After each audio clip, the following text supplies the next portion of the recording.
Welcome, everybody. Thanks for attending this session. My name is Scott Smith. I'm with Skookum. We're going to be talking about mobility and how that works with some practical AI. And Noel? My name is Noel Neuwirth. I'm the reliability and asset management architect at Skookum. And yeah, we're going to talk about kind of that gateway to AI, leveraging mobility. Very good. So Mobility 4.0, you're probably wondering what the heck is that? We're going to talk about that. Kind of quick overview. Skookum, we are a nonprofit company. We do different business lines, including infrastructure management, largely at military bases, so facilities, utilities, fleet assets.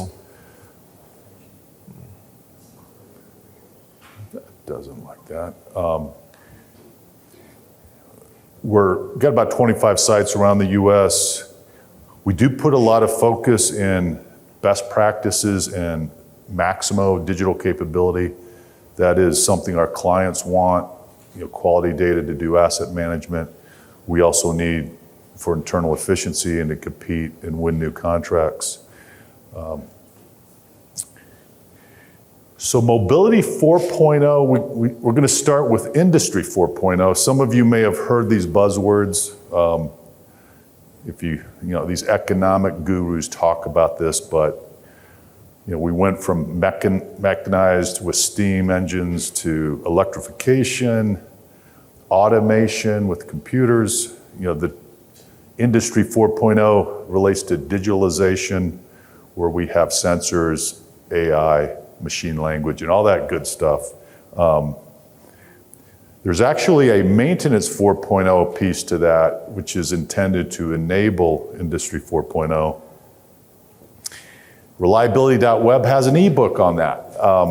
Actually isn't that expensive, but it explains kind of what maintenance 4.0 is supposed to be about. The diagram shown here, I find interesting. Through sensoring and automation, one could look at that and say, hey, we can self-repair all these assets, don't need a lot of technicians. I think for those of us who've been in the field, Noel and I are both kind of maintenance manager, engineer types. We don't think that's going to happen in the near term, but there's certainly value, critical assets, censoring them and using that information. But at the end of the day, technicians in the field are pretty important. So that leads to Mobility 4.0. There are still companies who use paper processes with their techs. Mobility, deploying it effectively is challenging. Some companies have tried mobility, went back to paper. Others have done it successfully.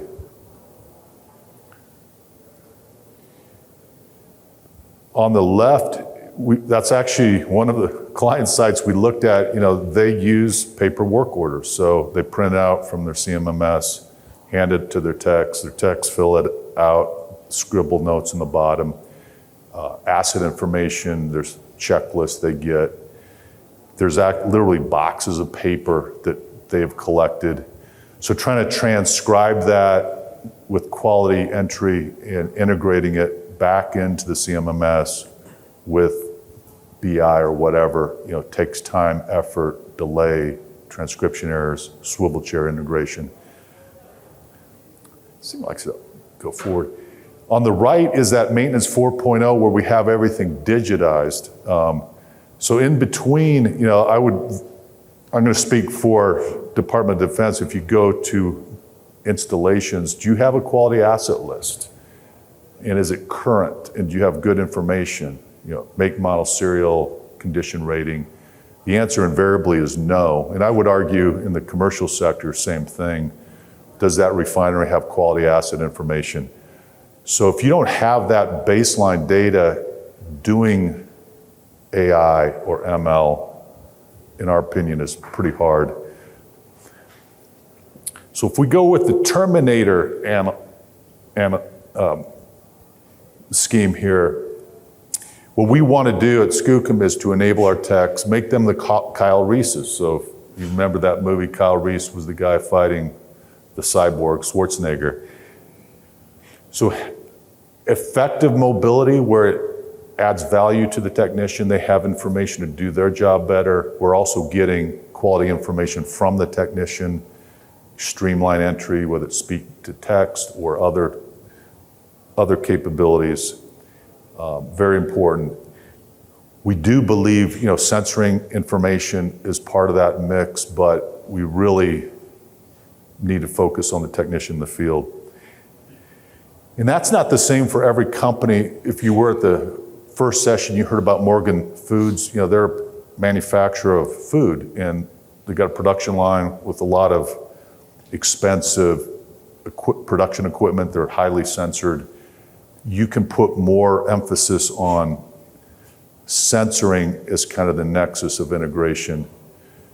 In the infrastructure domain where we live, like airports, university, utilities, you've got a mix of structures, buildings, equipment, plants, much more diverse. We can't really censor all of that, so you really do need technicians that are that integration nexus. And mobility, in our opinion, is kind of that key piece. So how do you do Mobility 4.0? First, you really do need a planned strategy. There is an Uptime Elements IoT passbook that's pretty good. They put a lot of effort into that. It explains digitization really from a maintenance management reliability standpoint. What we'll tell you is you kind of need to map your business and prioritize where you want to improve. So this is a cartoon slide, but on the left, looking at the technician's world in a paper-based environment where red is paper, so they get paper in, work orders, asset lists. The blue is paper out, so they're pushing data back to the production control team. On the right is your desktop Maximo users where the blue boxes are Maximo apps, but they've got to take that paper coming in from the technicians, put it in the right modules, if you will. And invariably, there's a lot of other systems that are tied into Maximo, denoted by the red arrow, where there may be an interface, it may be swivel chair integration. I would argue leadership, if you want to improve that, leadership is critical. Many companies, this whole profile is split amongst different departments. You might have IT owning Maximo, business lines owning the maintenance process, an engineering group. Getting everybody on board and a vision and senior sponsorship is critical. On the left, tackling the mobility side incrementally is a big part of it as well. And then on the Maximo or EAM side, that has to line up. So ideally, companies have identified, hey, here's where we want to be. We want to go green. We want to deploy advanced mobility over time, put the requisite parts into Maximo, maybe build a project module in Maximo Vice, a third-party integration. And then most importantly is prioritizing. So for Skookum, this sort of is the order we've tackled it going back to 2012. On the left, let's get work management up and running with mobility. Number two, let's get our asset data capture information right with QR tags and get the inventory done and make that part of the tech's job. If you PM that asset, you're responsible for capturing the nameplate information and ensuring it's accurate in Maximo. On the right, same thing, the desktop Maximo needs to be configured to work properly with mobility. Maybe you want to deploy analytics, so our next project is, do a Power BI effort. But you can't do it all at the same time. It has to be, staggered. And for us, crawl, walk, run, crawling really is getting sponsorship, executive team. Wow, that really likes to jump around. One thing we learned late is get our top technicians involved. So one of our leading sites, their 5 top technicians, they're getting paid an extra $1,000 a year. 15 minutes a week. They have a quick paced meeting. We want to hear kind of your ideas of how we can improve mobility for you, and tell us some things that aren't working. Could be anything from, hey, sync time's too much, or that field valueless needs to be changed. We have our, quote, Maximo team at those venues. We turn stuff around quickly. And I will say this, we have other sites where that dynamic's not there, and the techs go out, they only use mobility when they have to, and it's not really working for them. But once you get pilot working properly, as many of you have done, and hey, that works, get out to the other sites. For us, we start work management, go to material, then start adding other pieces. AI capability, Noel's going to talk to that in a couple slides.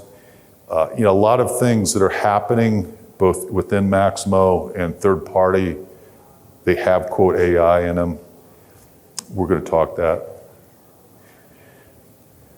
So let me ask this question. How many of y'all have deployed mobility to your techs? Very good. How many are planning to deploy mobility at a later time? Okay. So the utilities working group did a survey, 75 folks responded to that. What are the top implementation challenges? Number one is technician adoption. And I will argue if it's not as fast as paper and has information they need to do their job, the adoption rate will not be that great. The other ones below that largely map back to technician adoption. Is it fast enough? Is it reliable? A lot of companies, may not, God, this thing jumps around. They may not spend a lot of resources in the field. We try to get a Maximo IT support person at our larger sites. So we get 100 technicians. Every morning, invariably, there's an issue, 3 of the techs have. Got to make sure when they go out in the field with that iPad, it's working and it's fast enough. So the last piece is, okay, Mobility 4.0, advanced capability. What are the top things that customers are talking about? This was from that same utilities working group. Inspection forms rated number 1. For those of you that are going down that path, it's much better than just your typical job plan listing. And you can see some other things in here. So I'm going to stop here. Mobility 4.0, advanced capability of your technicians that really works, is a key part of making asset management and reliability a reality. Noel? So yeah, mobility really is that nexus for enabling AI, and it's the gateway for realizing those benefits from AI. And with that tablet right at the center, it really provides a powerful connection for our technicians to efficiently do things like their PMs and inspections. They can access or search digital libraries, look up and order spare parts and review work history. But it also directly connects them to some of this outer edge items here, like AI-powered searching. It's very similar to a Copilot or ChatGPT.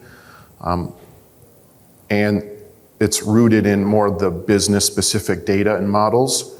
And we also get really powerful asset condition alerts and anomaly detection, along with the vision processing capabilities for analyzing images. So kind of all these elements and a bunch more kind of become connected, accessible through that tablet and available to our technicians. So really, where should you put effort today? And what's really viable today? And we can see here to the left that there are quite a few AI innovations out there and emerging options like the quantum AI and composite AI. And they're really in the early stages, usage or innovation, and then followed by some items that are kind of in that deflation or disillusionment phase, some technologies like the edge AI or even smart robots. So really the best place to put focus or effort is to the right here, kind of in that enlightenment and plateau of productivity. This is where ROI lives and where we can see actual business value. Things like knowledge graphs, intelligent applications, and computer vision are all really great places to start. So we'll look at some of those cases in more detail, and maybe you can leverage some of these technologies. So computer vision is really all about capturing, processing, and analyzing images, and then extracting meaningful contextual data. Capturing images is becoming easier and easier, as we see hardware and software continue to improve. Images captured today, they're easily associated to that correct asset, which enables more detailed analysis and makes asset condition history available and comparable, whether it's across time or between asset types. So using computer vision on critical assets, I think that's a great place to start. Got to remember to provide good training for your technicians and have a program champion.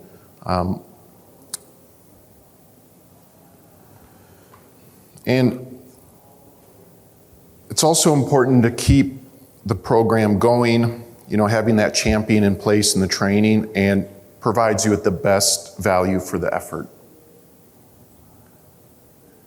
And Edge AI, it offers another great set of use cases. AI techniques are really embedded into the sensors or the gateways, and this allows for powerful monitoring and alerting from those sensors for things like high vibration, leak detection, high-level alarms, or loss of power. And the measurement results and trends, along with the condition information, are really easy to access with our mobile device, making the sensor readings and all the data that's with it, fully available to our techs and our team.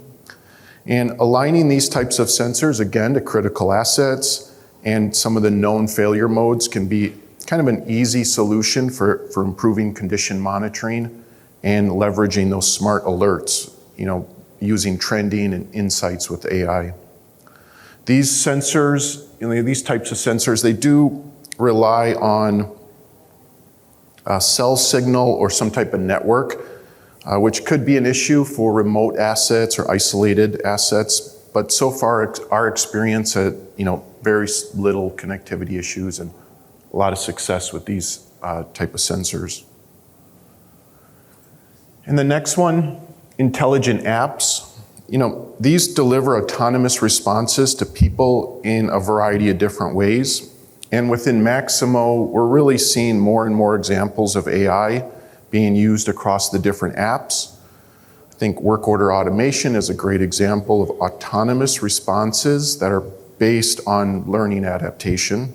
So triggering the right work order with the right job plan, the right priority in the trade for a specific condition can be really powerful for improving speed and data quality. And Maximo Assist, that's another great way to leverage AI capabilities.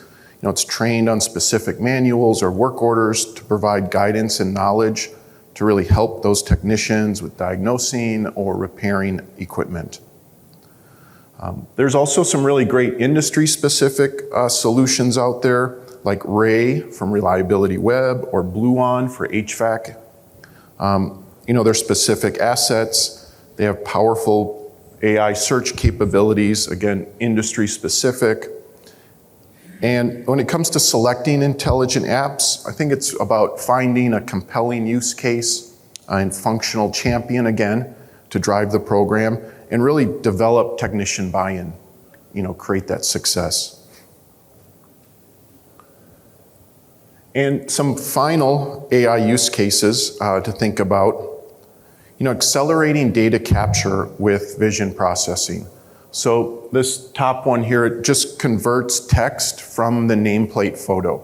So it extracts the text and all the values, and then that can be uploaded into Maximo, manufacturer, serial number, model, and other stuff. The photos can also be used to extract other values like metadata like lat and long, which can also be imported into Maximo and kind of come to life in the system. Smart maps are a great way to show AI capabilities to detect problems or changes in a map or aerial imagery.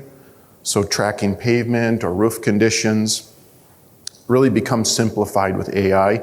It's doing the analysis and creating the reports for us.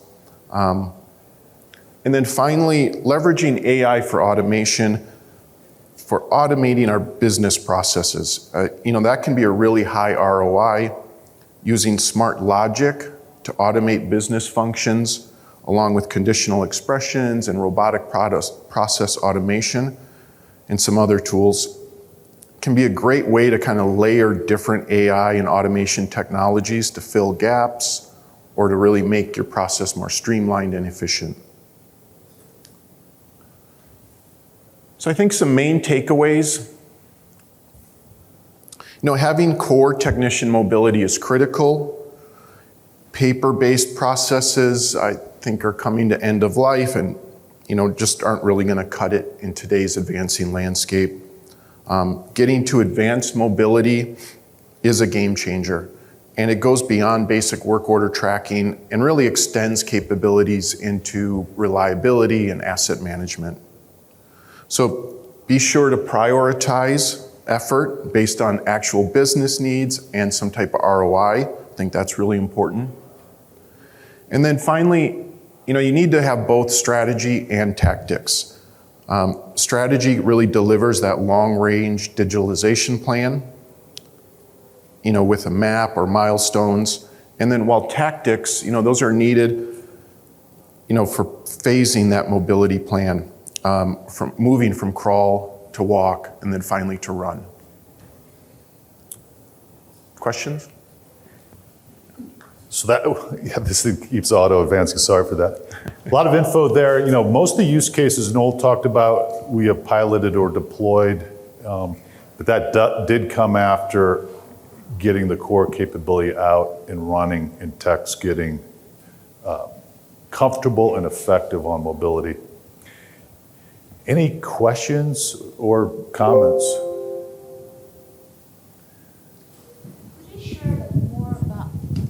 Could you share more about how you utilize knowledge graph?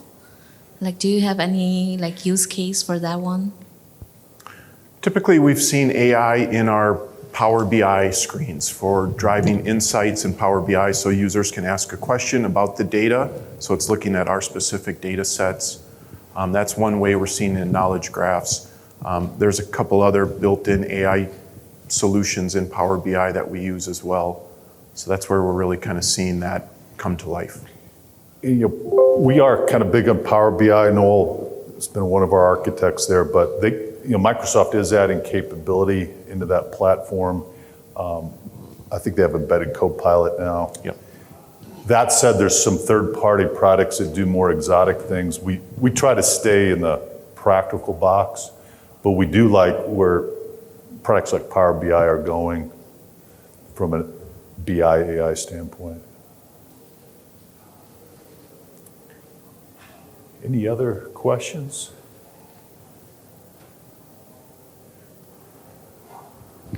Yes, ma'am.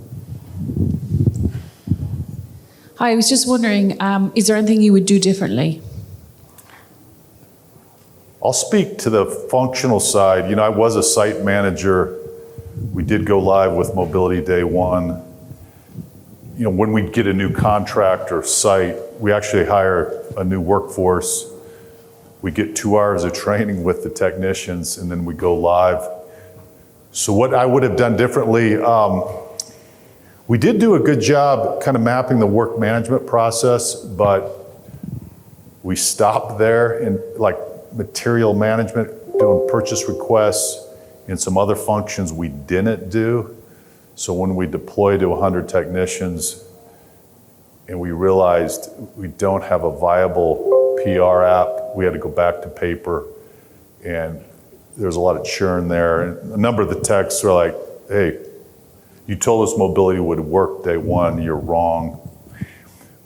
But part of that, we now have 10 sites using mobility, so we're much more careful about packaging the right apps, proven apps, before we go live. But on the functional side, 90% of it comes back to, does it work well? Do we have it tested with real techs? Then let's go live. Noel, on the technical side, any? Yeah, things we could have done different. I think maybe identify those champions, for the program earlier.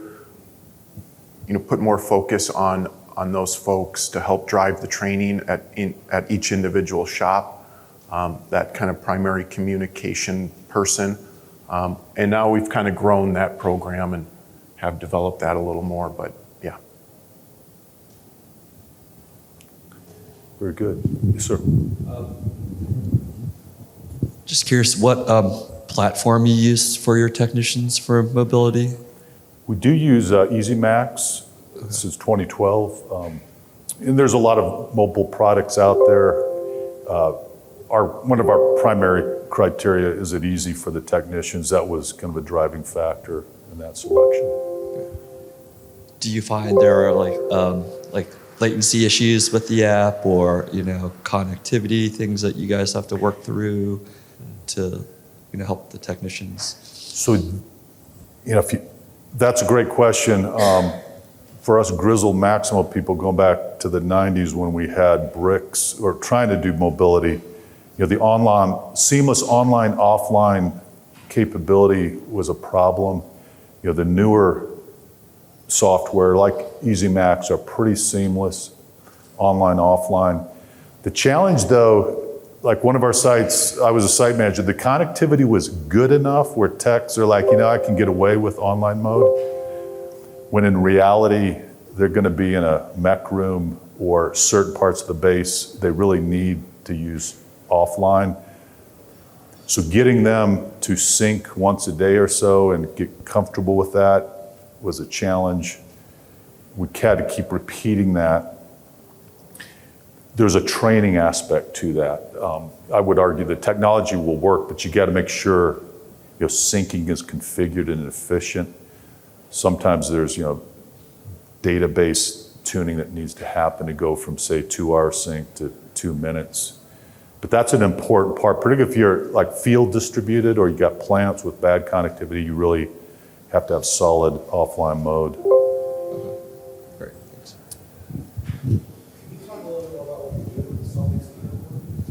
Oh, I can talk to that. Can you ask the question one more time? Salt Lake City Airport. I'm sorry, maybe I got in late. You referenced the Salt Lake City Yeah. Airport AI. Yeah, I was the airport mug. We're north of Seattle, so they were down in Seattle. And Salt Lake City presented, so they use a product called NearMap, which is a company they do low-level imagery with aircraft. They might do 3 times a year. It's relatively inexpensive. But they pin that to their mobile device so they can go on the airfield, look at the imagery out there, select cracks and spalls, bring them into a work order, to do repair. It's pretty slick. Yep. But I think that presentation was last year at the airport mug. So how are they using AI? What's the AI vertical? Good question. So NearMaps has AI built into their platform, like roofing. They detect different types of objects, like that's saturated. That looks like it's a structural roofing issue, and will highlight them for you. So you got a wide area, it'll pop. Here's where we see ponding based on the color of that image. Okay. They've been adding AI into different object layers, if you will. And for us, we're not a big GIS shop, but we do pavement management, roofing management, and they've got the imagery and I'll call it emerging AI to help identify anomalies. So it's how is it helping with the anomaly detection? Like, what is it? Is it making it quicker, more precise? What is the AI doing? I'll take the roofing piece, and we're not using that product currently. We did assess it, and we talked to companies that are using it, but for us getting quality, timely imagery of a base 3 times a year, and being able to look, so we were looking at our airfield, we could see what it looked like 5 years, and then what it looks like today. And we had a lot of heavy aircraft on the airfield, and you could see the cracking trend. The Navy didn't really have that imagery for us. So, one of our customers does want to leverage that. They elected not to, but the AI is just a way to accelerate finding anomalies, whether it's a roof layer or a pavement layer. Yeah. I'll make one other point. We did deploy Bluon. So for those of you who do facility maintenance, you may have heard of that app. They released it like 5 years ago. Technicians have been downloading it. It's free. The kicker was at that time you had to use one of their authorized distributors, and they made money on that transaction. They did release a business version, but they have over 1 million HVAC units in that system with parts data, technical manuals. They have a service where you can call to get live support, and they've indexed all their calls with an AI search box. So if I've got carrier unit XYZ and I've got, let's say, it won't start, it'll reference those for you. But point there is there's a lot of third-party products out there that have that depth. For us to try to invent that, we're not going to be doing that. Very good. Any other questions? Well, thanks again for the time and attendance.